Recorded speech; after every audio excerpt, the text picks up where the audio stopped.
Good afternoon, and thank you for joining us for the Outdoor Art Club presentation of Ritual and Resilience during COVID-19. I'm Kathleen Taylor, and I'm working with fellow Outdoor Art Club Zoom team member, Kate McCormick, to bring you this program. As you know, we are using the Zoom platform today. We have found that Zoom is not always perfect, and neither are we. Although we have worked hard to master all the Zoom has to offer, things still don't go the way we think they will. Be patient with us. For those of you who are not familiar with the Outdoor Art Club, we are a nonprofit women's organization founded in 1902. The club engages in civic, cultural, and charitable work in our community.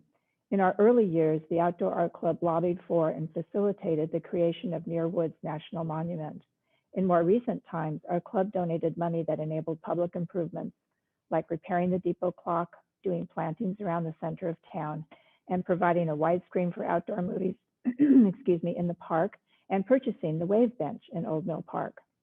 In addition, every year, the Outdoor Art Club runs an annual public speaker series so that people like you have the opportunity to learn about topics as varied as the legacy of our 16th President Abraham Lincoln, to the subject of today's lecture about ritual and resilience during these difficult times.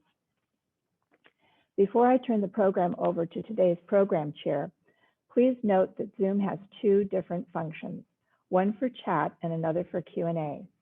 Please use Q&A to send your questions to Katy Butler anytime during this program, and not chat. Katy will leave time to address your questions at the end of her presentation. At this time, I'd like to introduce to you Linda Chittenden. Linda is a member of the Outdoor Art Club and program chair for today's event. Thank you, Linda, for bringing us today's program, Ritual and Resilience during COVID-19. Hi. Mill Valley resident and medical journalist Katy Butler is the author of two celebrated books exploring the last third of life. In Knocking on Heaven's Door, she wrote tenderly and insightfully of her father's death and the lessons learned. She begins her newest book, The Art of Dying Well, with this pithy observation. Today, advanced medicine wards off death far better than it helps us prepare for a peaceful one, and we feel that loss. Many of us hunger to restore a sense of community, dignity, even beauty to our final passage. We want more than pain control and a clean bed. We hope to die well. And Katy's book gives us that information. The book is practical, comprehensive, and comforting.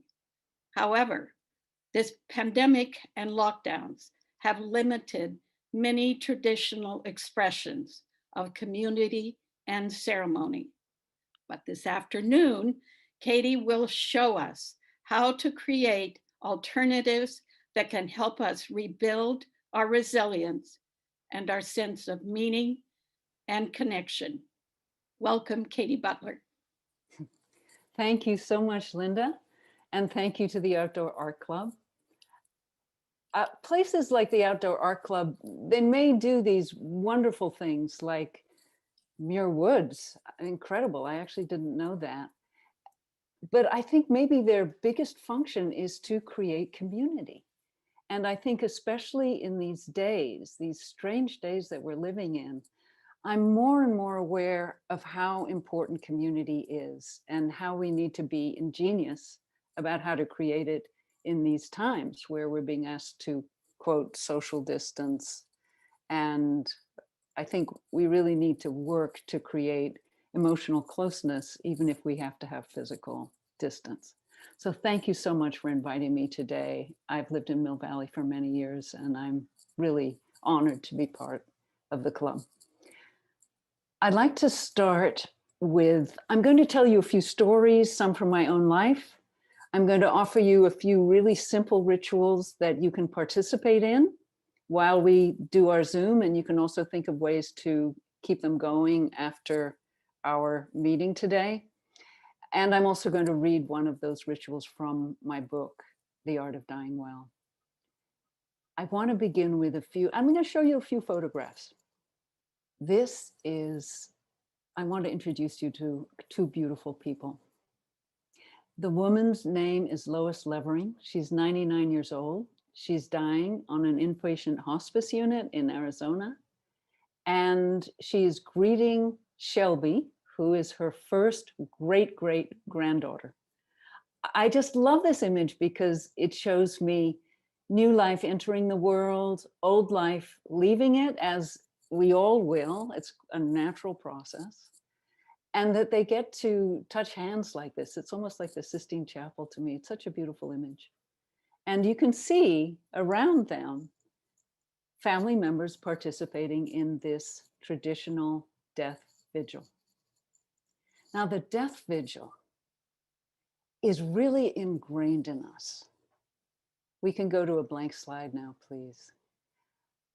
It's amazing. During the Civil War, for example, soldiers who were dying on battlefields very far from home would sometimes pull out these daguerreotypes and look at images of their families so that they could recreate in their imagination a sense of what they were missing, this family death vigil.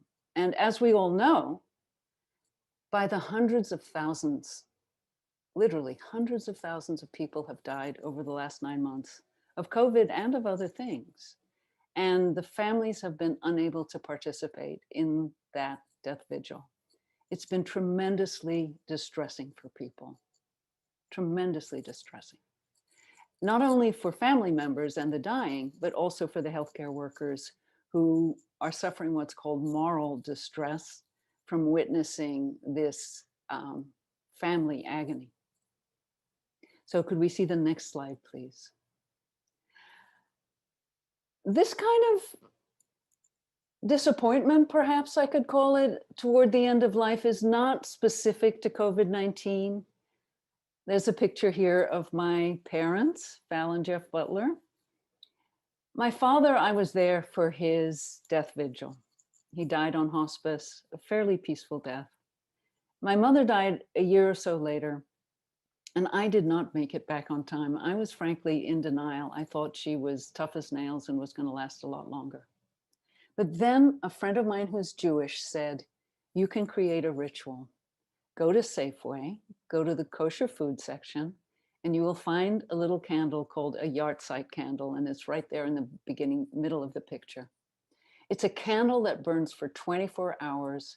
It's burned on the anniversary, the yearly anniversary of a death. And the wonderful thing about it is that 24-hour burning period. So you create beauty, you create an altar, but your attention to those people that you've lost, who you now have a different relationship to inside, it never goes away. Your relationship never ends. But that candle will burn for 24 hours and then go out. So if you do the next slide, please. Here I am lighting that candle. Candles and flowers are wonderful traditional parts of rituals. And I think there's two reasons. One, candles are dangerous, so you have to really bring yourself into the present moment to light them and to watch them, which I learned a week or so ago when we had candles on the table and I was reading during lunch and I set the newspaper on fire. So they demand your attention, and they're also evanescent. And the same with flowers. They're so beautiful. And part of their beauty is that they symbolize for us and they embody that everything in life changes and fades. And in the case of flowers, quite rapidly. Thank you. We can end the slideshow for right now. Oh no, sorry, thank you, one more.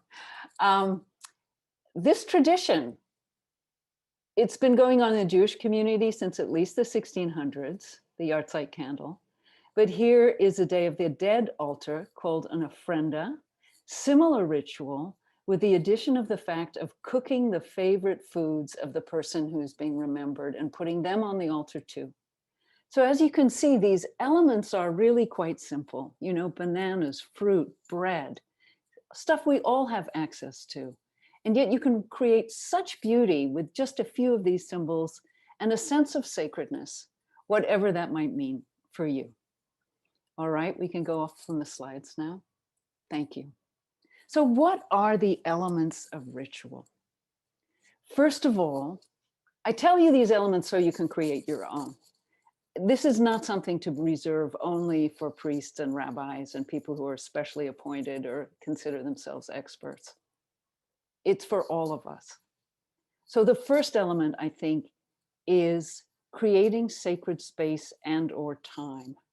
The sacred space could be as simple as my hallway where I put up the altar from my parents. It could be getting up really early in the morning so that you have silence surrounding you. The other people in your household are not awake. So that's one element of ritual. Then there's acknowledging what's going on.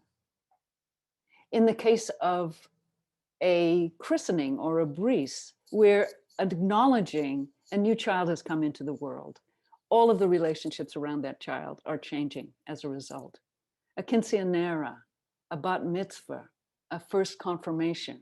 We acknowledge the passage of a young person into their adulthood. At a funeral or a memorial service, the person who has been a wife becomes a widow, or the husband becomes a widower. We acknowledge the change that is taking place, and we acknowledge it in some way communally. So another element of ritual, which I've spoken to, is this bringing in of beauty. The candles, the flowers, they balance and counterbalance some of the distress that we feel about the loss of people that we've loved, or even the moments of horror and ugliness that might occur in the course of someone becoming very sick and dying. So we counterbalance. Our goal is not to be flooded 24/7 with distress. And our goal is not to be numb and forget about what's happening. It's to find this middle ground, this possibility of healthy compartmentalization so that we can acknowledge new realities, face them, integrate them into our bodies and our souls, and then go on and hopefully respond in ways that are helpful to other people and have the energy to do that now that we've come to accept the new reality. Ideally, during a ritual, I'd say you connect to something larger than yourself. It could be a traditional religion if you cite a particular text, for example. It could be the human community, your place in the natural world, your sense of connection there. It could be something you do simply by reading a poem out loud.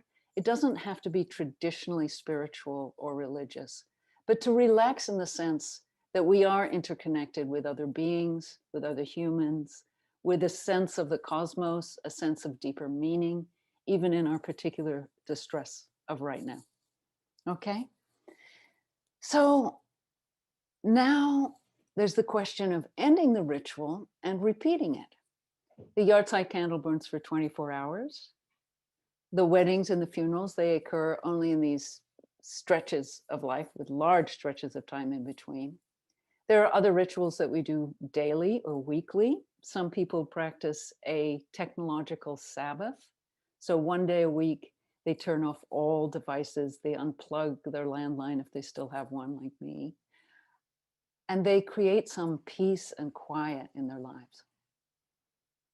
I want to encourage you to think of mini rituals that you could do. I do a morning ritual. My morning ritual is to get up before everyone else in the house. I spend about 15 minutes reading inspiring readings for myself, which right now happens to be Taoist books, the Tao Te Ching mostly. And then I do half an hour of quiet time. It's not any kind of fancy meditation. I simply have a cup of tea, put on Insight Timer, and just sit or lie for 30 minutes. And this gives me a wonderful way of starting the day. I do believe how you start the day has a great deal to do with how the day goes. At the end of the day, I try to also create a gratitude list the things I'm grateful for before I go to sleep. So these little mini rituals can help us because so many routines have been distracted and disrupted by all of the changes that we're facing. I think it's important to do these positive small rituals because there's a tendency to flow into toxic rituals. I think a lot of us know that rates of addiction, drinking, domestic violence, a lot of things are skyrocketing in the face of the pandemic. And some of them are ways, online shopping. That's actually that's the thing I'm really trying to watch. There are ways that we try to reassure ourselves, feel more comfortable, but they have a long-term destructive effect. And so there's always Zoom, AA is on Zoom now. There are lots of ways of creating community on Zoom. It may not be as good as what we're leaving behind, but it really is better than nothing. Another toxic ritual for a lot of people is starting the day with a cell phone in hand, looking at all the bad news.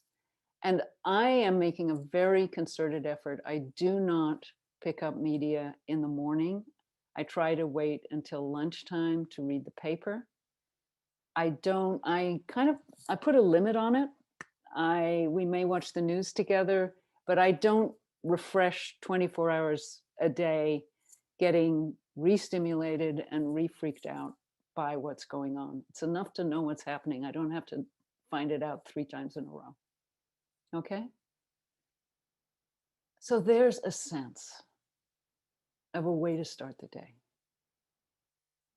And that yahrzeit ritual is something that could be adapted in the case of, say, a death vigil that you are unable to go into the hospital or into a nursing home and actually spend time directly with somebody that you love who is dying or is very sick. You could create one of those altars at home and hold your death vigil at home. And you could even do it on FaceTime with other members of that person's family. And you could all show each other the little altars that you've created. 3 friends of mine died during this period. All of them I couldn't be part of a face-to-face memorial. But I did create a little altar like those yahrzeit altars with their picture, their name, a flower, so that I at least brought some sense of sacredness and importance into the enormous change that had taken place by my loss of these friends. I want to encourage you now to participate with me so that we name some of the distress or the disruption or the loss that we are feeling. I want to encourage you to use the chat function. Yes, the chat function. And go ahead and enter for me some of the losses that you personally have experienced in this time. I learned a very interesting term recently. It's called, what is it? It's disenfranchised grief. Disenfranchised grief is the grief we feel we don't have the right to feel. So if we haven't lost a loved one, we may feel, the fact that I've lost my coffee couch. I used to go every Saturday morning, I used to go to the Starbucks, and there were 5 or 6 or sometimes 9 of us that would all meet and talk and have a great time. And that's a loss too, and it deserves naming. So please go ahead and enter in chat. Loss of physical connection, loss of my mom. I'm just looking, I lost my mom, death of my sister in November. Being with my dad and looking into his eyes. He is currently in a nursing home. I can't see them. Loss of physical connection to friends, not being able to hug. There's something called skin hunger. I think, care of the soul is an essential service. And we've lost so many things that are, touching somebody else, hugging a friend, being with my sister as she faces breast cancer, skiing with my old buddies, gatherings. It's loss of being with a big group of friends. I sympathize with so much of this. Not being able to rehearse with my choir, the Threshold Choir, which is a wonderful choir that sings at the deathbeds. They sing on Zoom, which is really difficult. It's hard not to be sound cacophonous on Zoom. The loss of celebrating new ones added to the family, and the loss of comforting family who have lost somebody during this time. Spiritual gatherings, travel, which is necessary to see my family. My older sister died and there was no funeral. Our family created a Zoom gathering. I can't see my children miles away and my grandchildren. Someone's brother is in the hospital with COVID and nobody can visit them. And gathering for milestone events like a 50th anniversary. Thank you so much for sharing in the Zoom. I think this is just so important to acknowledge the kind of loss that we are suffering. And we are doing a little ritual right here with each other to acknowledge the suffering of each other and the way that it echoes with our own and resonates with our own losses. And to remember, and this is the importance of ritual, that our ancestors also got through terrible times like these. And rituals help them, community helped them, and all the ways that we can work to create community, even in this difficult time. I mean, Zoom is somewhat problematic. You know, it's very heady. It doesn't really, it's hard to get it to our hearts and our guts and feel it in our bodies, but it is it's a good substitute. It's the best we've got, and let's take advantage of it. Thank you very, very much. So even just disrupted routines, that alone can be distressing. So how do we experience all these losses? And do so without going numb and without being flooded 24/7. I think that's where these rituals come in. Actually, we can get out of screen mode now. That's for a little later. Let's get out of share screen. Okay, thank you. So in the hospitals right now, some hospitals are gathering medical people together after a death. They surround the bed. They stop all the frenzied activity that's taken place. They say the name of the person who's died, and they acknowledge that a person has died. They honor the valiant efforts of the medical team, and then they just have 30 seconds of silence. I think these substitute rituals are so important, even if they're very small. Grace, candles at meals, going out in nature. I think the whole phrase shelter in place was really unfortunate, because actually in crowded indoor spaces, we're at greatest risk. But if we take a hike alone or with one friend and we social distance and we have a mask, we can have community and we connect with the beauty of nature. Now, I want to share with you a ritual from my book. I'm sharing it in part because I think it's so beautiful and it allows us a time to connect with our own bodies.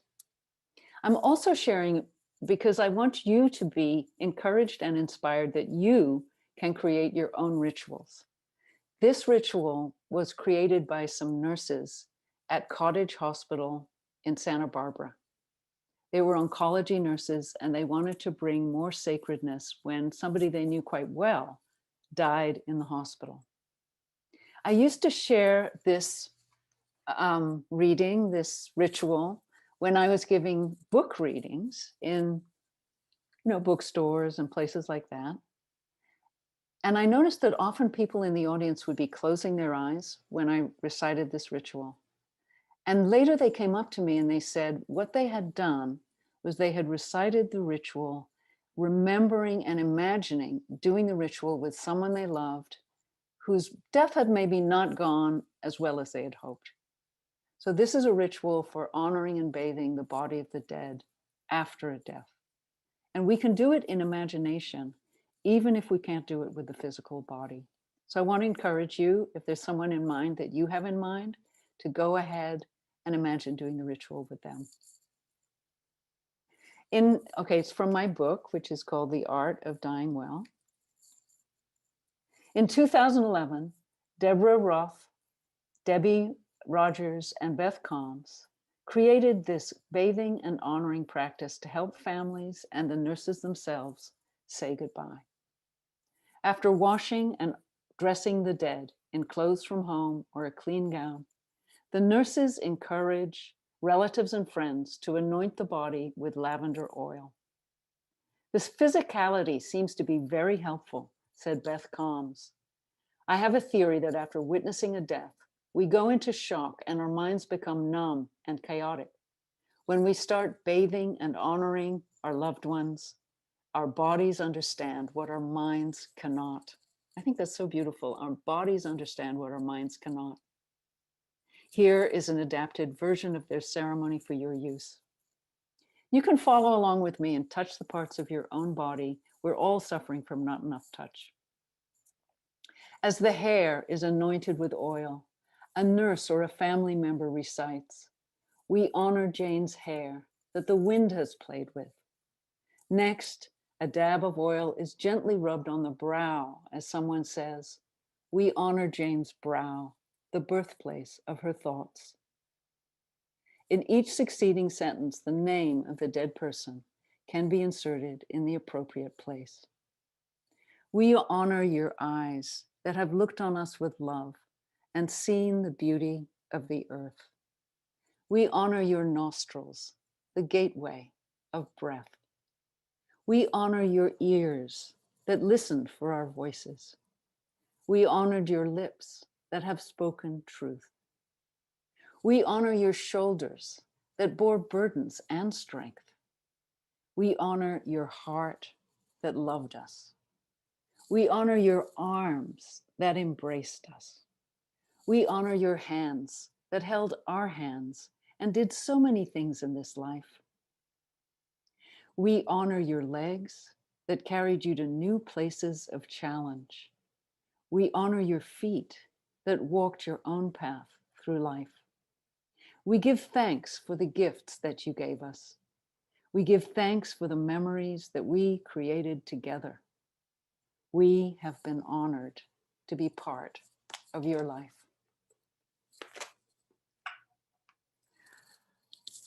I feel so grateful to those nurses.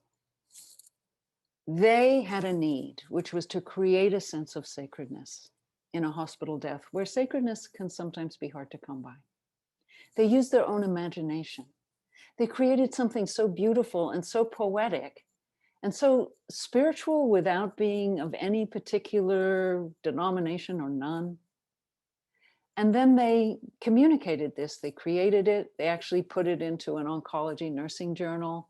And then they joined a Facebook group that I started called Slow Medicine. And they told me about it, and now I got to put it in my book. And so it moves through the universe, and we can all take heart from it. You can either do the ceremony itself just as it is, or you can create something of your own that works for you. The human imagination and creativity around this is boundless. And now could we go back to the slides, please? I want to share with you some homegrown rituals that have been practiced and created just in the last decade or so in extraordinary circumstances. Okay, first slide, please. This is from Burning Man. There's a wonderful artist named David Best. Every year at Burning Man, he would create a temple. One year it was a temple of mourning. Another year it was a temple for suicides. People could go for 2 or 3 days into the structure, the wooden structure before it burned, write notes, put in the names of people that they had lost, write notes and letters to loved ones who had died. And then toward the end of Burning Man, which I've never been to, by the way, they would light this beautiful temple on fire. And that would be the acknowledgement, that would be the closing of this period of mourning, this period of communal mourning. Okay, next slide, please.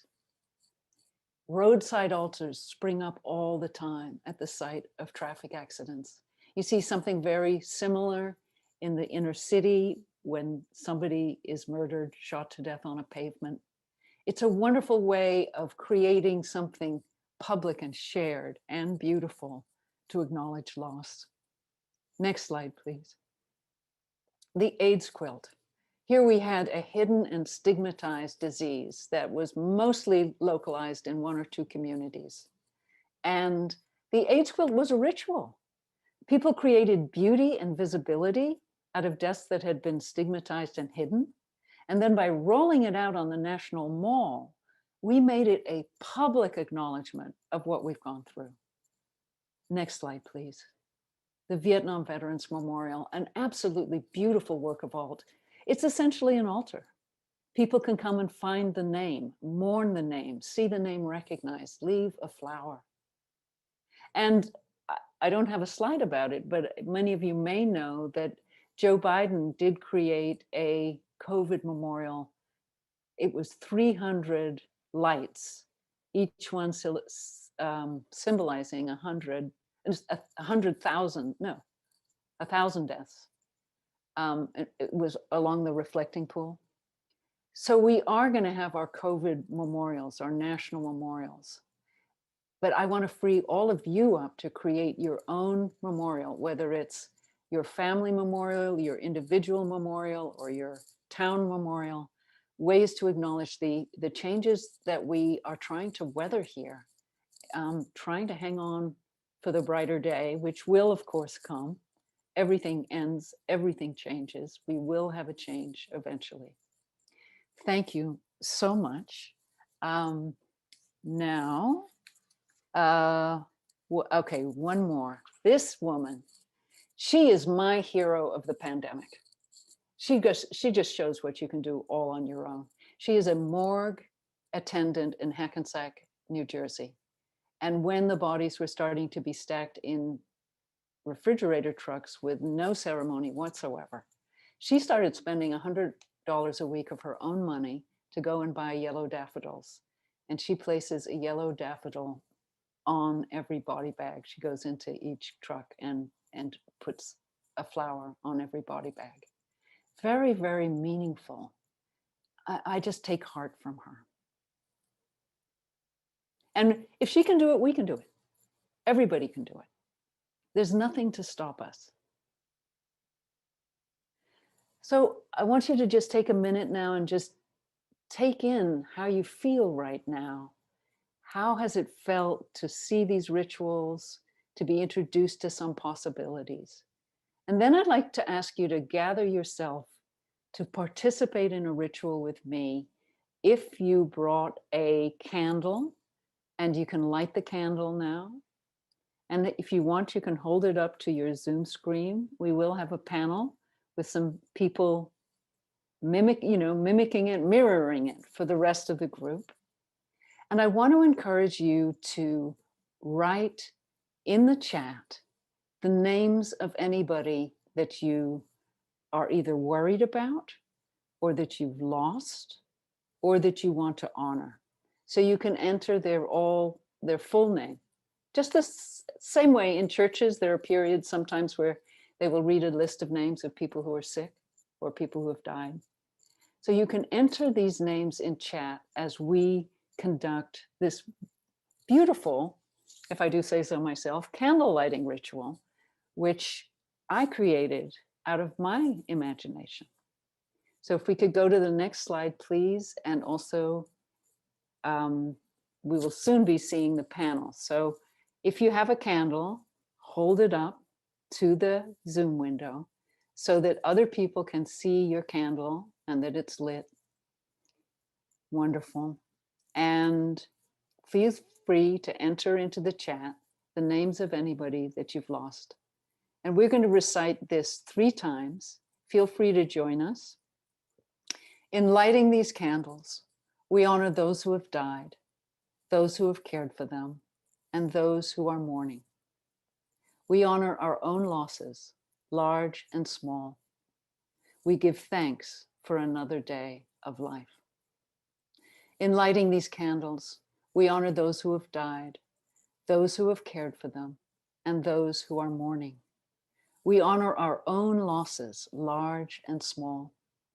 We give thanks for another day of life.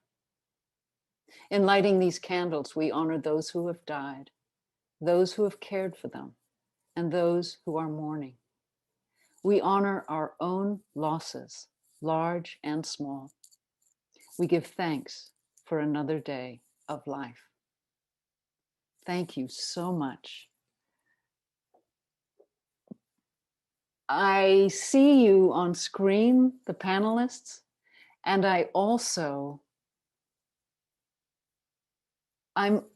I take heart that I know that there are people out there watching this Zoom who were also doing the same thing. And even though I couldn't see you, I feel there's a way I can feel you. I really can. I feel a difference in my energy right now. So thank you for participating. And I encourage you, if you're involved in any kind of Zoom event where this would be appropriate or something to add, to just go ahead and adopt it or change it in any way that you want. When you have a smaller group, everybody can be in gallery view. And so you can see scores of people, even hundreds of people, all holding up their candles to the window. It's really a wonderful thing to do. And on the 9th of every month, there's a group called letsreimagine.org. And there's a group of us that conduct this ritual on the 9th of every month, because apparently the first COVID death was on the 9th of a month. So you can repeat it, you can ritualize it, and you can make it your own. So thank you to the Outdoor Art Club, and thank you to everybody who signed in, the people that I do know, the people that I don't know. It's wonderful to know that you're out there and that you joined us for this. 105 of us, and all creating community together in ingenious ways. So thank you. Thank you so much. It was my pleasure to be here and share with you.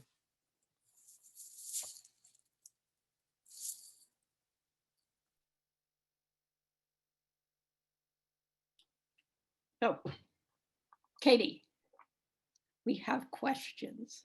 Oh, yes, thank you. What about people who, just from their life experience, are so turned off to ritual and they find it empty and meaningless? How can they re-enter the not the joy, but to be so touched?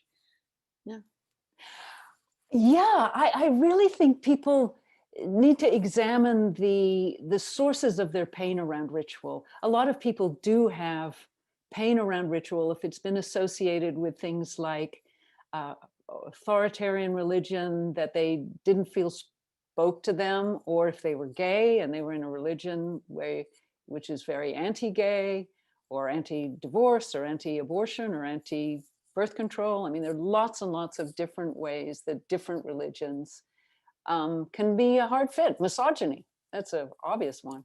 That's pretty universal. So I'd say sort of, are there ways to take a fresh start? Is there a way to go out in nature and feel some joy about the beauty of the universe? Is there poetry that might speak to you? Because I don't think we should disenfranchise ourselves from our soul work, even if we don't enjoy it in the form of any particular religion. So I would say, let go of the rituals that feel empty and cook up your own, as I've been saying all day. Okay. I guess we can also, people can enter questions in chat, and in Q&A, sure. I think, enter, Q&A for questions. Q&A. Yeah. Actually, somebody asked if you personally help people who are facing death themselves or in their family. I don't. You're a journalist, not a therapist. I'm a visionary and a thinker and a thought leader. And clearly today I'm also playing ritual priestess, right? But I don't think my capacity and my skill lies in the one-on-one area. There are some professions, like I think it's called professional case management, something like that, where people do in fact help people, and also death doulas who are trained to help. You know, a doula is usually a midwife to birth, but a death doula helps people through the process of dying, especially when someone is trying to die at home, for example. Is So there a death doula association? How there is a death doula association, and if you Google death doula, you will probably find some people around. There's probably a group on Facebook called Death Doulas also, I imagine. So there's another question. Can I answer questions too, Linda, or do you want to be the one No, who... go ahead. I'm working Okay. on two computers. Another one here. was, are you working on another book? Yeah. And my answer is, I'm not right now, but I think I may. Right now, I'm just trying to play catch up.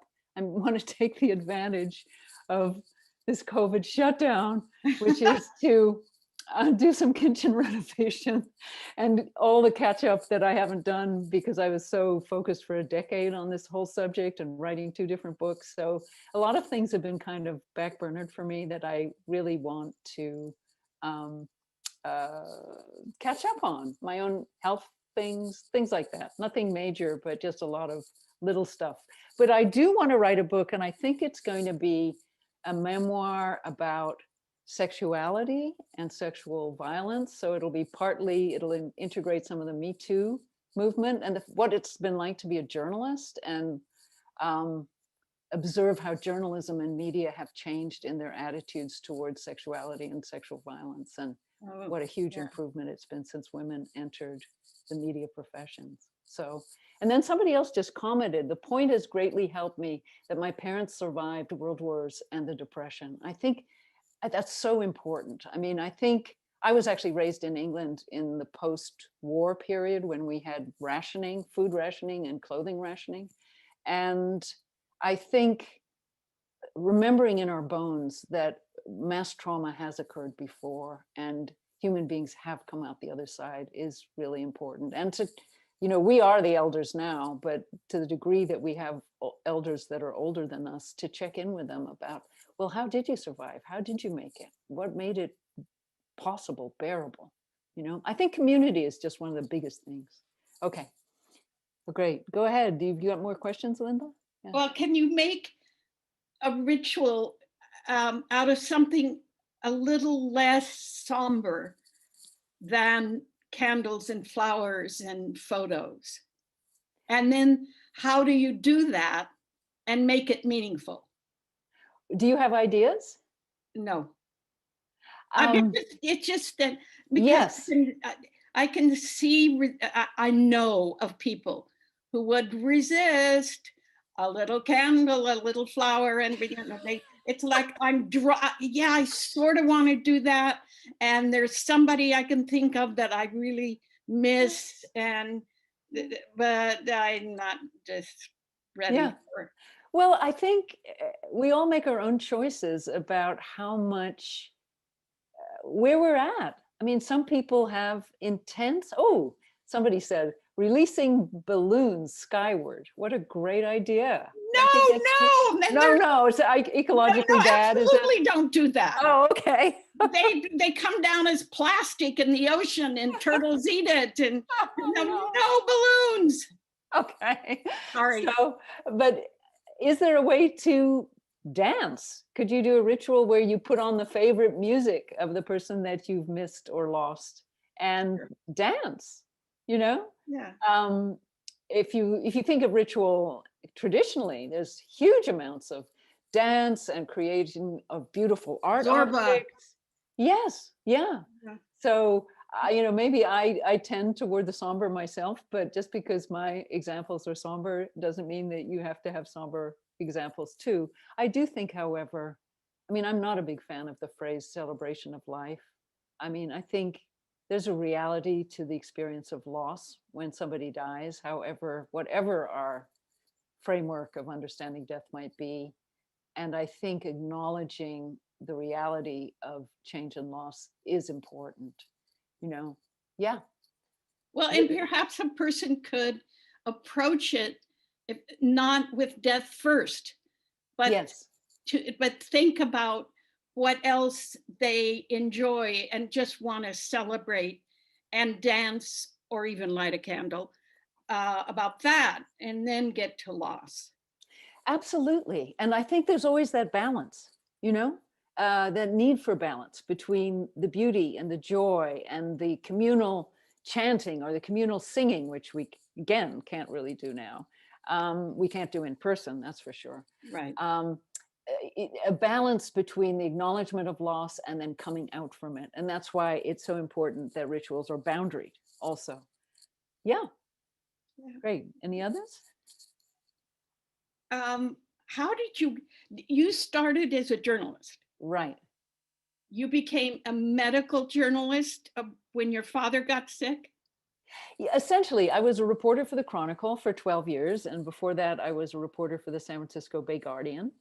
And then I quit the Chronicle to become a magazine journalist. And that allowed me to really go deeper and into a more soul space inside myself that really isn't really possible with daily journalism. So I was evolving, and so I no longer really fit the world of conventional newspaper journalism. But journalism allowed you to make that journey. Yes, yes. And then, yes, absolutely. And then I spent 10 years writing about psychotherapy for an incredible psychotherapist journal called Psychotherapy Networker, which was tremendous, beautiful publication. And so I just learned a lot about, I was editing and rewriting articles by therapists about how do we transform human suffering? I mean, that's really the question. And so I got sort of a tool belt there, and I started to understand how to read a medical study. I really got a training in sort of the hard edge of the scientific mind, maybe. And then I wrote a lot of pieces that integrated memoir with personal story, with cultural story. So personal story and cultural story. And things like the Adult Children of Alcoholics movement or the recovered memory controversy, and then integrate, go back and forth between personal story and what's going on in the culture. So when my dad had a major stroke at 79, and then was later given a pacemaker, that I came to feel, in fact, we all came to feel was really inappropriate because it actually prolonged the absolute worst period of his life. And he lived another 7 years after that stroke. And sometimes the kindest and most loving thing you can do for someone is to let them go. And I started wondering, what has happened to this culture that we don't seem to be able to let anyone go, and we fight death tooth and nail when sometimes it's really appropriate and we can save people's lives and give them lots more good years, but we're also doing it when people have nothing but bad years ahead. Well, so I ended up writing a book that integrated those two things, my family story with a history of innovation in medicine and how from World War II onward, we got to this place of so much technology and so little soul. And that's knocking on heaven's door. That's knocking on heaven's door. Right. And then the second book, The Art of Dying Well, was very much about, I'm going to do my PSA here. This one's very much more of a how-to, like, okay, my parents are dead. I did 7 years of caregiving. Now, what about me? I'm 72 now. What's my next decade or two going to look like? How am I going to have a better pathway to the end of my life than my dad did? Because his was very, very difficult. So, Katy, so it's more of a manual. Yeah. And there's lots of ritual in it, because the more I wrote and researched, the more I understood community and ritual are what are going to get me through. And I think get a lot of people through. It gets you through, but your message is so appropriate for medical ears. Yeah. I mean, how successful do you feel you've been in getting this? And it's so important and so logical message to medicine. Medicine. I've been, I've spoken at Harvard, I've spoken at UCSF, I've spoken a couple times, big keynotes at Kaiser. So I definitely have a role to play, but of course that's all been shut down with COVID. So I've done a few events that are on Zoom for medical audiences, but I used to go to medical centers all the time. And I was like this articulate patient and family voice to reassure them and say, look, not everybody wants you to do CPR on someone who is dying and in fact dead of stage 4 cancer. Not every family thinks it's a great idea to prolong to the very last minute. And to give them, I kind of act as a bridge, cultural bridge, because I understand their language and how they talk. And I also understand how little of that language actually transfers to lay people, how translatable it is for lay people, especially in the middle of a crisis. You know, when your family is in the middle of huge medical crisis, it's not the time you want to be instructed on what a goal of care is or what a prognosis is. So I try to teach them to speak, as Virginia Woolf put it, a little language such as lovers speak, words of one syllable, you know. Mm. Do you speak to medical students? I did at Harvard. Yes, a lot of these places have medical students, but unfortunately, I can only do so much, and people like me or books like mine can only do so much because the reimbursement system is currently set up so that it rewards treatment, treatment, treatment, over treatment, over treatment, over treatment. And it underfunds hospice, it underfunds home health care, it underfunds support for caregivers. All of the soft technologies of the human heart, all the face-to-face stuff is underfunded, including our primary care doctors. And in my opinion, overfunded, extremely expensive technologies, extremely well-paid specialists who specialize in technologies. So imagine that you were given a microphone. Yes. And you get to choose everybody that's sitting in the audience seat. Who would you want there? Wow. I mean, I guess I would really want the members of Congress.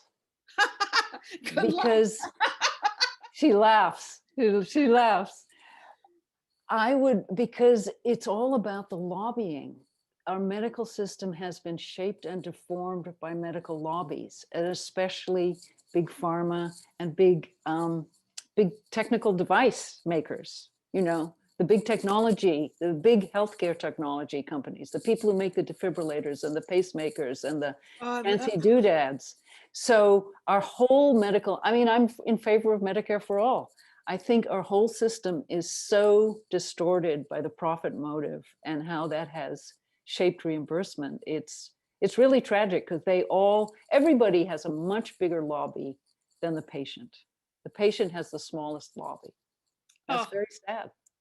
Yeah, I'm sorry. I wish there was some lovely solution, but I think it's actually a political solution, and hopefully books like mine kind of prepare the ground for it so people can get savvy to what's wrong. I mean, a friend of mine that I dearly love recently had a TIA, and this person got, I think, almost $100,000 worth of imaging, you know, like tests of the heart, tests of the brain, all of this fancy scans and MRIs.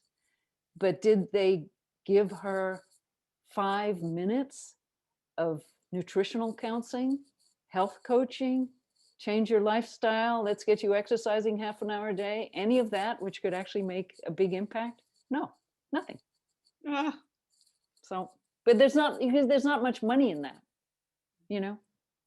But what you and I share is a belief in education. And if more people become informed, perhaps they can change the political system. Well, and all of us should be very encouraged, you know, that we are seeing a change in administration and we are going to see some improvements, some changes. I'm going to just check in on the questions. Okay. Okay, we got that. Can we get a copy of the ritual? Yes, it's on my website somewhere. And the group that meets on the 9th is letsreimagine.org. And Regina asked suggestions for a ritual to do by the bedside of someone in a nursing home if they are passing and no clergy is allowed due to COVID. I would do the bathing and aura ring ritual that I just read, you know, the one about touching the parts of the body. And even if you can only touch your own body, and for some reason you're not allowed to touch the body of the other person, I think that is really a beautiful way of bringing sacredness in.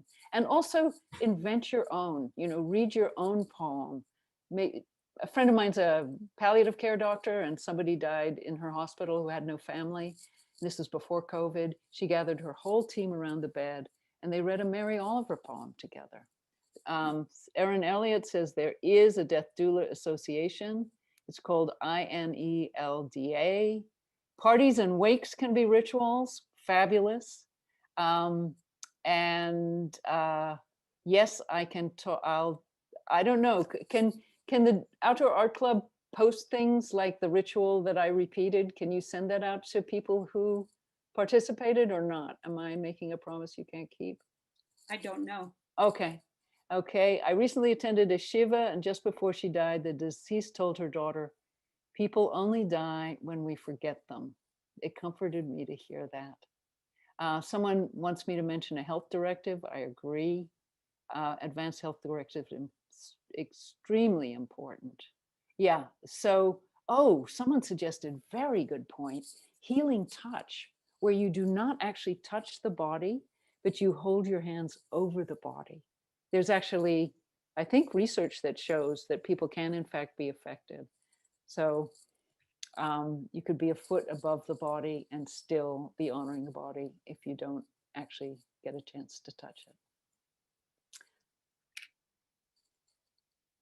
Thank you so much, Katy. This has been instructive, inspirational, and so valuable. Great. Thank you so much. It's been my absolute pleasure. And thank you so much to Outdoor Art Club for inviting me. And I am going to end my video now because that's what I've been told to do. So bye-bye, everybody. And thank you. I'm sorry I can't sign books for you, but you can buy them, and I do sign them at Book Passage. Okay, I'm going to go now. Bye-bye.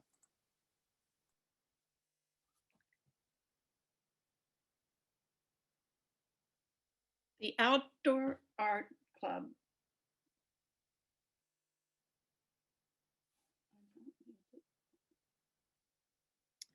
The Outdoor Art Club's next public webinar will be on February 11th at 1 p.m. And it will feature one of the big guns fighting the coronavirus virus. Mill Valley resident Dr. Melanie Ott will discuss the work she and her colleagues are doing to develop one drug to treat multiple viruses, including new and emerging viruses. A week later, on the 18th, our next webinar will be on creating the relationships you want with the people who matter. Licensed marriage and family therapist Gail Weiner will share clinical research, inspirational stories, and practical steps following our most authentic, connected life with people that we care about the most. Now, you can register for these webinars and all future ones at the Outdoor Art Club website under public events. If you are interested in continuing to learn about future public events at the OAC, visit that public events page on our website and sign up to be on our mailing list. Now, on the public webinars page, there are links to previous OAC webinars that you can rewatch, or if you missed, watch for the first time. Thank you again for joining us, and we hope that we'll soon see you again.